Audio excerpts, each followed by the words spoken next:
Chapter 6 Pond Life. Now that the bread was gone, the geese began to disperse. "Sunset!" Howard called to the only one human or animal who had been friendly to him this afternoon. Sunset Dances Like Flames on Her Feathers was swimming side by side with Mighty Beak Bone Crusher. Both geese turned to face him. Mighty Beak Bone Crusher hissed at him, so Howard didn't swim any closer. "What do geese eat?" Howard asked, "when there isn't an old witch to throw bread at you?" Sunset Dances Like Flames on Her Feathers laughed, as though she thought Howard was making a joke. "Howard, you're so funny."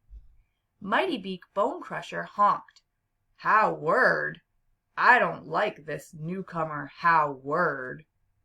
"Well," Howard said, he debated between "What makes you think I care?" and "I don't like you either." But he remembered Sunset Dances Like Flames on Her Feathers saying, "You probably don't want to get on his bad side." Mighty Beak Bone Crusher was significantly bigger than Howard and had a swagger to his swim. And his beak did look impressively sharp and strong.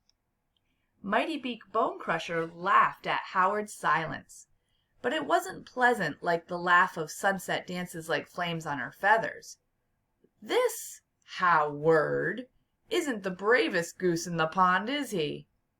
Howard took a deep breath, decided yet again against arguing, then admitted, "No."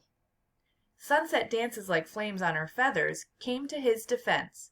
"Howard is nice," she said. "He talked me out of the weeds when I was being shy." Apparently, Mighty Beak Bone Crusher wasn't interested in Howard's good qualities. "You stay away from my female," he warned. "She is one of a kind and beautiful." This time Howard couldn't stop himself. He told Sunset Dances Like Flames on Her Feathers, "You could do better.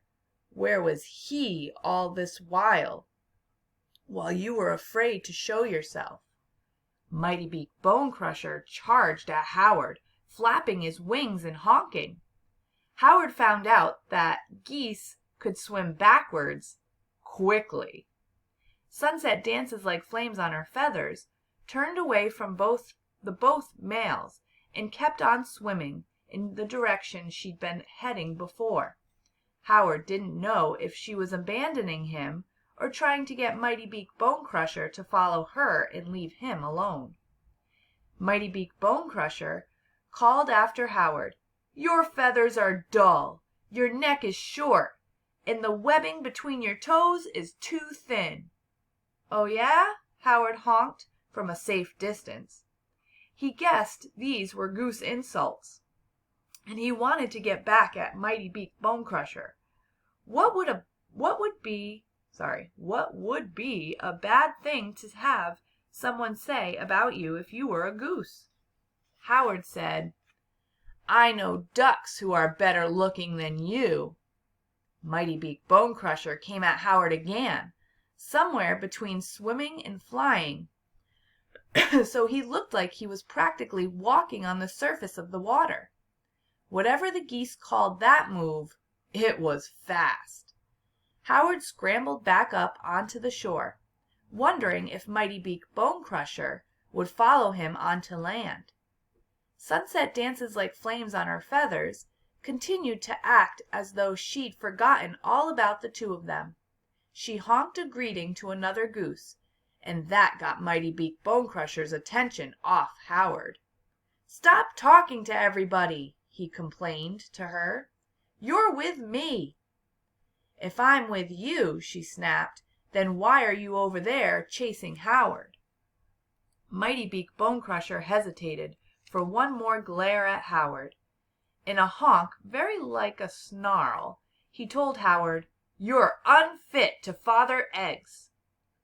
"I should hope so," Howard muttered under his breath.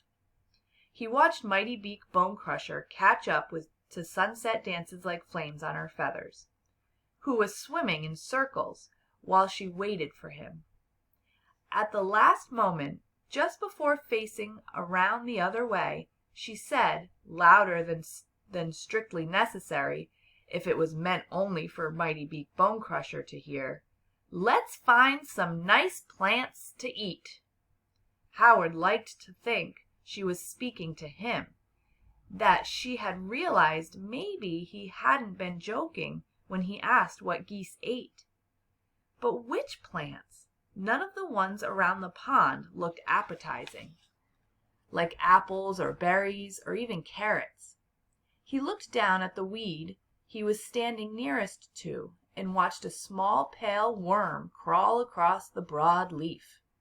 "It'll probably become obvious," he thought, "once I get hungry enough."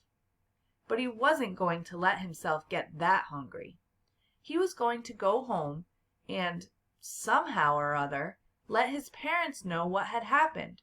Surely they could help him, he hoped.